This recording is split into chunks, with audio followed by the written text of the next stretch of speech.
보수의 시선. 구독과 좋아요는 저에게 큰 힘이 됩니다. 정부는 이번 한미 정상회담에서 핵 추진, 원자력 추진이라고 말씀하시던데 핵 추진 잠수함 승인에 대단히 고무적인 것으로 평가하고 계시죠. 저도 이제 핵 추진 잠수함 자체를 보면 우리 군 발전을 위해서 필요하다고 생각을 합니다. 근데 이제 표면적으로는 국민들도 저와 같은 생각을 할 텐데, 그리고 또 이게 한미동맹이 잘 이행되는 거라고 받아들일 거라고 생각을 하는데, 몇 가지 궁금한 점이 있습니다. PPT를 보시겠습니다. 그렇다면 이번에 미국에서 승인해주는 핵 추진 잠수함에 대해서 핵연료는 과연 몇 %의 농축 자료를 거기 사용하느냐. 그래서 미국에서 필리존스에서 건조하면 이에 따른 상업적 효과는 누가 갖게 되느냐. 그렇다면 여기 조선소에 대한 확장과 투자해야 될 예산의 규모는 얼마나 될까라는 궁금증이 있습니다. 하나씩 질의하겠습니다. 만약에 이 핵 연료의 농축 비율을 대략 어느 정도라고 생각하십니까? 안보실장님.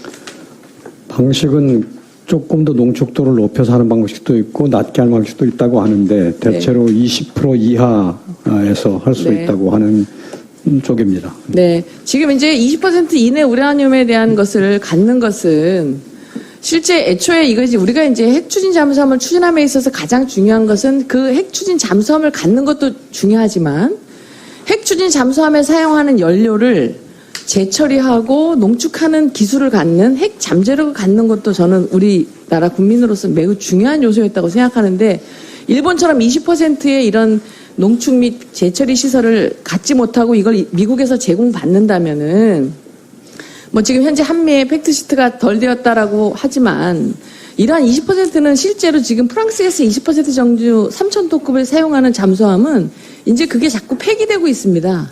그래서 앞으로 전 세계에서 20% 미만의 이런 핵 잠수함은 점점 사라질 것이고요. 문제는 이게 미국 필리조선소에서 건조하고 나면 이게 5년에서 10년에 한 번씩 오버홀을 해야 됩니다. 창정비. 그럼 배를 가져가서 배를 갈라서 완전히 가서 2년 이상 머물러 있어야 되는데, 그러면은 기본적으로 4대를 갖는다고 해도 작전 공백이 있을 거라고 생각합니다. 그래서 점차 20%의 농축 우라늄을 가지고 이거를 만들었을 때는 결국 이건 아주 노후화된, 그 다음에 세계에서 별로 쓰지 않는 그런 기술을 갖게 된다는 문제가 있고요.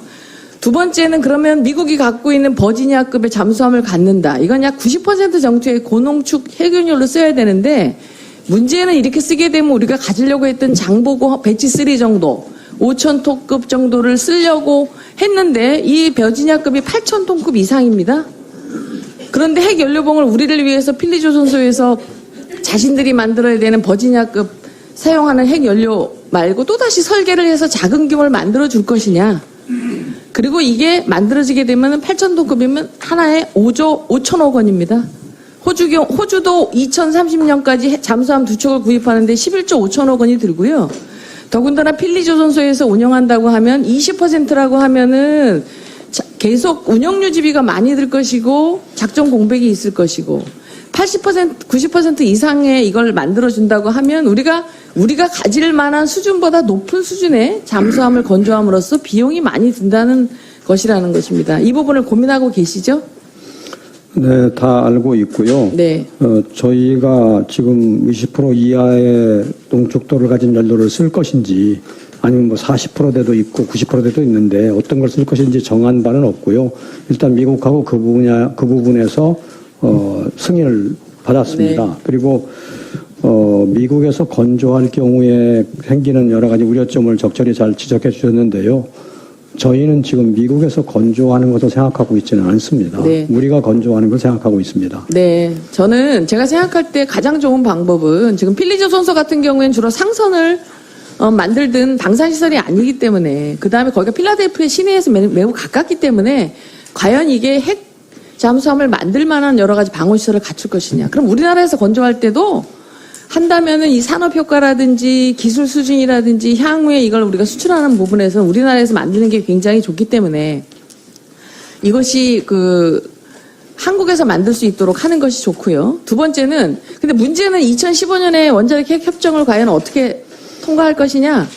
그 다음에 전 세계 NPT에 대한 부분은 어떻게 할 것이냐. 문제가 나쁜 걸 말하는 게 아니라 충분히 고려하시겠지만 저는 국민의 한 사람으로서 질의를 드리는데 이런 부분을 정말 많이 고려를 하고 계시겠지만 제가 정말 말씀드리고 싶은 것은 미국에서 지금 자기네들이 갖고 있는 2개의 만들 수 있는 조선소에서 스스로 1년에 한두 개밖에 못 만드는 잠수함을, 그 다음에 1년에 소요를 50%밖에 충당 못하는 미국의 수준에서 우리 것을 만들어줄 것인가 하는 부분에 있어서 이 필리조선소에 대한 문제는 굉장히 문제가 된다.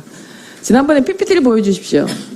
이제 지난번 아덱스라고 그래서 방위산업 토론회에서 이재명 대통령이 이렇게 말씀하셨습니다. 국방을 어딘가에 의존해야 하는 것은 납득하기 어렵다. 현재도 충분하고 조금만 보완하면 넘치게 할 수 있다. 이게 아마 그래서 2030년 전반기 전자권 전환을 하겠다고 하는 말씀의 취지도 있다고 생각하는데, 아까 우리 비서실장님께서 이런 말씀하셨어요.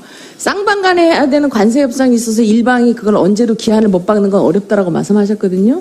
전자권 전환도 마찬가지입니다. 조건이라는 것을 가지고 쌍방이 합의한 거를 기한을 정하는 건 매우 어려운 것이죠. 그래서 핵추진 잠수함도 우리의 기술력을 핵추진 잠수함을 만들 수 있도록 확장시키는 부분, 그래서 자체 수리하고 운영하고 K방산의 수출 효과를 갖고, 그 다음에 그래서 국방과 산업의 경로가 같이 발전할 수 있도록 갈 수 있는 그런 부분이 돼야 된다고 생각을 하는데, 대통령님께서 어떻게 생각하면 너무 우리 기술을 미국에 의존해야 하는 것은 아닌지, 아니면 또 우리 기술을 너무 과대평가하는 것은 아닌지, 제가 볼 때는 안보실장님과 비서실장님이 우리가 갖고 있는 현실을 2030년 전반기에 과연 전자권 전환을 할 수 있는 것까지 포함해서 같이 정확한 현재의 국방을, 안보를 보고해 주시고 자칫 환상 속의 자주국방의 추구가 되지 않도록 해주셨으면 좋겠습니다.